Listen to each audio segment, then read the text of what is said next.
La gente suele pensar que somos una sociedad avanzada y progresista, porque tenemos automóviles, teléfonos inteligentes y descubrimientos científicos. Nos dicen que vivimos en la cima de la cultura y de la civilización. Sin embargo, todo depende de cómo midamos el progreso. Es cierto que hemos alcanzado un desarrollo económico y tecnológico sin precedentes, pero al mismo tiempo, sufrimos un profundo deterioro moral y espiritual. Las enfermedades mentales se multiplican, las amistades se vuelven cada vez más escasas, y millones de personas dependen de las drogas simplemente para sobrellevar la rutina diaria. En este escenario distópico, nada se derrumba del todo, pero tampoco surge nada esencial. La civilización se acomoda en un estado de cansancio y futilidad, sostenida por un confort material apenas suficiente como para sofocar cualquier impulso hacia una revolución o un renacimiento. Nietzsche, probablemente el pensador más influyente de los últimos 2 siglos, reflexionó con dureza sobre este fenómeno. Él advertía que Occidente llevaba tiempo en decadencia bajo la ilusión del progreso, y que tarde o temprano, la enfermedad espiritual del nihilismo infectaría todo. Para él, la humanidad no representaba un desarrollo para mejor, sino una caída disfrazada de avance. El progreso, sostenía, no es más que una idea moderna, es decir, una ilusión. El europeo contemporáneo, decía Nietzsche, valía mucho menos que un europeo del Renacimiento. El crecimiento histórico no implica necesariamente elevación, ni fortalecimiento, ni verdadera superación.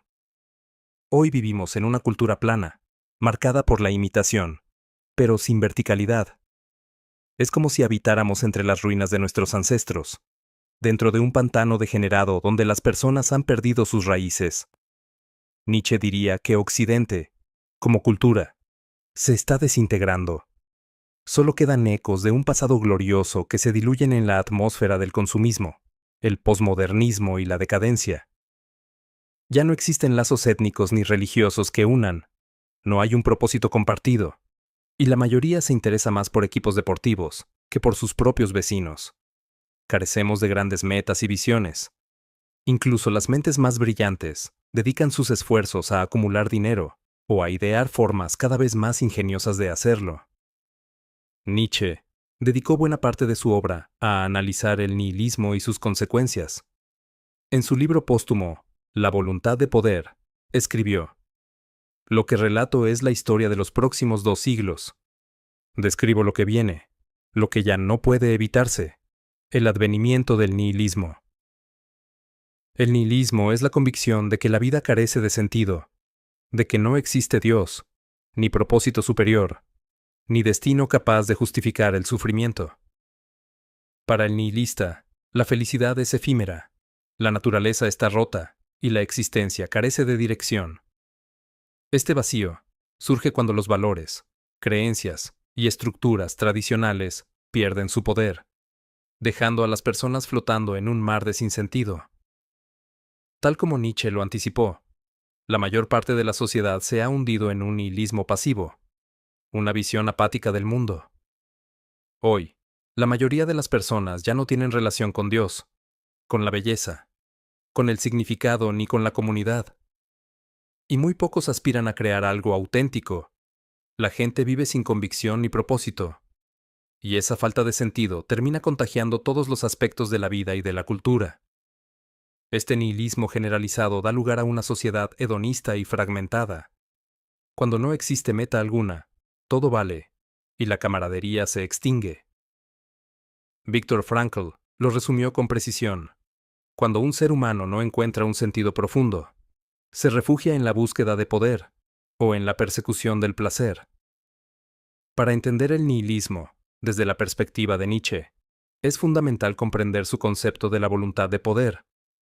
Según él, la voluntad de poder es el principio más básico de la existencia, el motor del que se derivan todos los sistemas morales y las distintas formas de ver el mundo. Este impulso es la fuerza vital misma, la tendencia natural a expandirse, crecer y desplegar todas nuestras capacidades. Nietzsche lo expresó con claridad: "Considero la vida como un instinto de crecimiento, de continuidad, de acumulación de fuerzas. Donde falta voluntad de poder, decía, aparece la decadencia. Y donde esta voluntad se manifiesta con fuerza, la vida es saludable. Así lo observaba en la Grecia antigua, donde los valores estaban orientados hacia la excelencia, la grandeza individual, la libertad profunda y la superación constante. Aquí es donde Nietzsche introduce la noción de decadencia. Para él, la decadencia ocurre cuando individuos o sociedades buscan aquello que en realidad los destruye, cuando lo que se considera bueno es, en el fondo, un veneno disfrazado. Un ejemplo claro está en nuestra obsesión con la comodidad. Occidente ha hecho de la seguridad, la protección y la igualdad los valores más altos. Pero estos ideales, advertía Nietzsche, nos debilitan, nos ablandan y reducen la intensidad vital. No se puede exaltar la igualdad y a la vez promover la excelencia, porque la excelencia, por naturaleza, es desigual. No se puede venerar la seguridad y esperar hijos valientes. No se puede vivir en la comodidad y al mismo tiempo anhelar fortaleza. Para Nietzsche, el conformismo, el confort y la obsesión por la igualdad son fuerzas que se oponen directamente a la vida misma. Por eso, los antiguos griegos y otros pueblos nobles veían esos valores con recelo. Los espartanos, por ejemplo, sometían a sus hijos a la agoge, un entrenamiento brutal que los obligaba a enfrentarse desde muy jóvenes al miedo, la adversidad y la guerra. Para ellos, el sufrimiento era una herramienta de formación. Creían que la vida vigorosa surgía únicamente del choque con el dolor y el desafío. Esta mentalidad puede parecernos extrema hoy en día, pero ilustra un punto esencial. Una vida verdaderamente fuerte nace de una voluntad de poder activa, de la disposición a crecer, superar retos y enfrentarse a lo desconocido, incluso cuando eso implica riesgo. Sin aspiraciones ni confrontación con la dificultad, lo que queda es decadencia, debilitamiento y, finalmente, nihilismo. En el presente, buena parte de la población adulta, especialmente en países como Estados Unidos, sufre de obesidad, sedentarismo y bajos niveles de actividad física. Esto refleja un debilitamiento general de la salud y de la vitalidad. Cuando el equilibrio hormonal se altera y la energía disminuye, el instinto natural de buscar triunfo y crecimiento se apaga, y en su lugar aparece la búsqueda de alivio, descanso y anestesia. Nietzsche observó que, donde falta vitalidad física, también se apaga la vitalidad espiritual. Cuando esto ocurre, las culturas tienden a desarrollar sistemas de valores que glorifican la debilidad y la fragilidad por encima de la fuerza. Nietzsche sabía de lo que hablaba. Pasó gran parte de su vida entre periodos de enfermedad y momentos fugaces de lucidez. Esa experiencia le permitió percibir cómo los estados físicos influyen en el pensamiento y en la manera en que las personas interpretan la existencia. El verdadero filósofo, en este sentido, es aquel que logra distinguir lo que fortalece de lo que destruye, lo que eleva de lo que degrada. Su tarea es actuar como guía y sanador en medio de una cultura enferma. Nietzsche, fiel a este rol, dedicó su vida a estudiar aquellas culturas que consideraba más robustas, con el objetivo de comprender qué las hacía fuertes y vitales. La antigua Grecia, con ciudades como Atenas, Esparta y Éfeso, era un buen ejemplo. Eran comunidades relativamente pequeñas en población, pero cultivaban con intensidad la excelencia física, la libertad y el carácter. Aunque vivían en constante guerra entre sí, alcanzaron logros culturales y filosóficos que aún hoy nos asombran. Promovían una moral heroica, que afirmaba la dificultad de la existencia, y enseñaban que el sufrimiento noble y la superación personal eran virtudes esenciales. Sus mitos y tradiciones exaltaban la competencia, la ambición y el coraje. Para ellos, vivir en contacto con pasiones intensas era parte de la educación del alma. A primera vista, podría parecer exagerado llamar decadente a nuestra sociedad. Después de todo, Solemos asociar la decadencia con estancamiento económico y con la falta de creatividad. Pero si lo analizamos más de cerca, descubrimos que nuestro aparente sentido de progreso continuo es en gran parte una ilusión. Internet, aunque ha transformado la comunicación y la vida social, también ha distorsionado nuestra percepción del mundo real y nos ha hecho creer que avanzamos más de lo que en verdad avanzamos. A finales del siglo XIX, en apenas medio siglo, la civilización fue revolucionada por inventos que cambiaron la vida cotidiana de manera radical. La bombilla eléctrica, la plomería moderna, los automóviles, los aviones, la cámara fotográfica, el teléfono y el aire acondicionado. Aquella era tecnológica generaba un asombro equiparable al que provocaban las grandes catedrales o las montañas majestuosas. En cambio, los avances que surgieron desde finales del siglo XX, la computadora, Internet y el teléfono inteligente, transformaron profundamente cómo trabajamos, nos comunicamos y accedemos a la información. Pero su impacto se concentró en el ámbito digital. Fuera de ese espacio, los cambios verdaderamente radicales en nuestra vida cotidiana han sido mucho más escasos. La mayoría del llamado progreso reciente no ha sido más que perfeccionamientos de tecnologías ya existentes. De hecho, un estudio publicado en 2022 sobre el estancamiento del crecimiento en Estados Unidos revelaba algo alarmante. Desde finales de los años 70, la creación de nuevas empresas había caído un 40%. Esto muestra que como sociedad hemos perdido creatividad, espíritu pionero y ambición de innovación. El periodista y analista cultural, Ross Douthat, lo expresó con ironía. Antes solíamos viajar más rápido, construir más grande, vivir más tiempo. Hoy, lo que hacemos es comunicarnos más rápido, charlar más y tomarnos más selfies. Los verdaderos cambios que transformaban la vida cotidiana ocurrieron con inventos de siglos pasados. Las últimas 2 generaciones solo han visto alteraciones radicales en el modo en que nos entretenemos y nos distraemos. Con este estancamiento económico y cultural, convertido en norma, muchos se refugian en Internet, en ese capullo digital que ofrece distracciones superficiales y placeres efímeros. Otros buscan escapar en sustancias químicas, alcohol, marihuana y drogas duras. Primero fue la epidemia de opioides y ahora la crisis del fentanilo. Estas drogas no invitan a vivir con más intensidad, sino a adormecerse frente a la frustración y la futilidad que impregnan la existencia moderna. El efecto es siempre el mismo. La cabeza se inclina, los párpados se cierran, y la conciencia se disuelve en un sopor químico. Los depresores son las drogas predilectas de una cultura decadente, porque ayudan a entumecer el dolor de vivir sin propósito. Como escribía Ross Douthat, ni la marihuana comercial, ni el fentanilo ilegal logran igualar al soma imaginado por Aldous Huxley en Un Mundo Feliz, pero cumplen una función similar. Ofrecen un escape momentáneo a quienes de otro modo podrían rebelarse, crear movimientos radicales o sacudir a la sociedad. Son drogas que destruyen vidas, pero también estabilizan un orden social decadente, eliminando a los inconformes por sobredosis o por apatía crónica. Las drogas se entrelazan con los entretenimientos digitales, de la misma forma en que el soma se integraba al engranaje del Estado mundial, en la novela de Huxley. Abrumadas por el cansancio y la futilidad, las personas ya no buscan los riesgos de la libertad.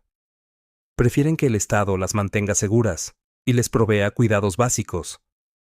Y en consecuencia, el poder político se adapta a esa demanda, configurándose de manera paternalista y controladora. Una de las razones por las que la decadencia es tan peligrosa es que la mayoría no la percibe como tal. Como seres humanos, somos altamente adaptables y aprendemos a normalizar lo absurdo. Consideramos estabilidad lo que en realidad es esterilidad, rutina lo que en realidad es repetición, y libertad lo que en verdad es autoritarismo disfrazado. Que nos acostumbremos a la decadencia no significa que no sea dañina. Su estabilidad es engañosa, porque la decadencia siempre deja a una civilización más vulnerable a la crisis, a la invasión o al colapso. Douthat lo resumía así: Lo único más aterrador que la aniquilación de una sociedad es que ésta se prolongue indefinidamente en su decadencia, como una Roma sin bárbaros que destruyan sus palacios, o una Nínive sin profeta que denuncie sus crímenes. Nietzsche lo había formulado en Más allá del bien y del mal. Lo bueno es todo lo que eleva la voluntad de poder y la vitalidad. Lo malo, todo lo que nace de la debilidad. La felicidad, en última instancia, es sentir que el poder crece dentro de uno, que se superan resistencias. Según Nietzsche, nuestra cultura es la de una civilización agotada, llena de hombres cansados, sin juventud ni la energía de ambición que caracterizaban a los griegos, a la Roma clásica o a la América del siglo XVIII. Una sociedad en su fase final, carente de la vitalidad que impulsa el florecimiento. Piensa en los momentos más enérgicos y juveniles de tu vida. Son experiencias que, por naturaleza, se oponen al nihilismo. De hecho, cuanto más fuerte, creativo y ambicioso es alguien, menos espacio tiene para cuestionarse el sentido de la vida, porque lo encarna con sus actos. Nunca verás a un niño de 5 años preguntándose por el propósito de existir, mientras construye un fuerte con bloques. Para él, el sentido está en la exploración, la creación, el desafío y el juego, justo lo que la voluntad de poder busca, territorios abiertos para conquistar y obstáculos dignos de superar. Cuando las personas no encuentran estos horizontes, ya sea por debilidad, enfermedad o sometimiento, caen inevitablemente en el nihilismo y en el hedonismo. Para Nietzsche, los espíritus valientes no ven el placer o el dolor como fines últimos, sino como acompañantes secundarios en el camino de la superación. Considerar el placer y el sufrimiento como lo más importante es, según él, un síntoma de fatiga, de decadencia y de espiritualidad enferma. El único antídoto contra el nihilismo es comprometerse con la voluntad de poder, fijar metas, realizar acciones que inspiren, volverse más libre y vital en el proceso. Negar ese impulso nos convierte en lo que Nietzsche llamaba el último hombre, un ser que se conforma con la comodidad y la rutina, que mide su vida solo en términos de placer o dolor inmediatos, y que carece de aspiraciones elevadas. Hoy estamos en una verdadera encrucijada. Como en la Grecia antigua, debemos reaprender a valorar las experiencias, no en función de si son agradables o dolorosas, sino según cuánto expandan la energía vital y la sensación de estar vivos. Para los que se sienten atrapados en el vacío, Nietzsche ofrece una clave. El poder y el sentido están profundamente entrelazados. Donde hay fuerza, surge significado, y donde existe un horizonte de sentido, la fuerza se multiplica. El poder nos permite ver la vida como algo valioso, nos da dirección y nos sostiene cuando llegan las pruebas. Ese mismo sentido fortalece el espíritu en la dificultad, donde otros se derrumban. Es un círculo evidente. Donde falta poder, todo se vuelve fútil. Donde falta sentido, la fuerza se disuelve. Los mitos antiguos nos recuerdan que lo divino nunca se entrega al hombre débil, sino a aquel que se atreve a soportar el peso de la existencia. Prometeo desafió a los dioses, robó el fuego y pagó un precio terrible, pero su acto abrió el camino a la civilización. Heracles, enfrentando trabajos imposibles, atravesó el dolor y la humillación para demostrar que la gloria pertenece solo a quienes resisten lo insoportable. Odiseo, luchando contra tormentas, monstruos y tentaciones, encarnó la perseverancia del espíritu humano hasta regresar a su hogar. Todos estos relatos transmiten la misma verdad. Lo divino se alcanza únicamente con resistencia, con prueba y con superación, y también advierten de los peligros. El inframundo está lleno de ilusiones. Orfeo lo aprendió cuando, incapaz de dominar su mirada, perdió para siempre a Eurídice. Quien desciende a la sombra sin haber fortalecido primero su voluntad, se convierte en presa de engaños, de espejismos que lo atan a la impotencia. Y lo mismo ocurre con las sociedades. Cuando se adentran en la decadencia sin vigor, quedan atrapadas en una espiral de ilusiones y futilidad. Para quienes se preocupan por el destino de nuestra civilización, la gran tarea es reconocer que vivimos en un tiempo decadente y aceptar que, incluso en medio de esa decadencia, todavía es posible vivir bien. Podemos ser fecundos, aún rodeados de esterilidad, creativos en medio de la repetición, y abrir pequeños espacios de vitalidad que desafíen el agotamiento cultural que nos rodea. Estos actos de renovación individual son cruciales porque mantienen encendida la chispa de la dignidad humana y preservan la posibilidad de un renacimiento cultural más amplio. Sin embargo, no basta con que unos pocos resistan. Si demasiados de nosotros permitimos que la futilidad colectiva infecte nuestras mentes, la decadencia se solidificará hasta convertirse en destino, y la civilización entera podría caer en una larga era oscura de siglos de agotamiento. Arnold Toynbee, en su monumental estudio de la historia, lo dijo con claridad. Las civilizaciones no mueren asesinadas, mueren por suicidio. Cuando las minorías creativas se desgastan y se convierten en élites que buscan únicamente su propia comodidad, arrastran consigo a las masas hacia el conformismo y la resignación. Aún así, la historia también enseña otra lección. Incluso en medio del colapso, siempre surgen herejías, rebeliones espirituales y movimientos nuevos que rescatan lo humano de entre las ruinas. Donde la decadencia parece triunfar, también germina la semilla de un renacimiento. El desafío, entonces, es no sucumbir a la apatía, sino vivir con la fuerza suficiente para encarnar esa chispa de renovación. Porque aunque nuestra sociedad esté enferma y en decadencia, aún depende de nosotros decidir si seremos parte de su suicidio lento o de la semilla de su resurgir.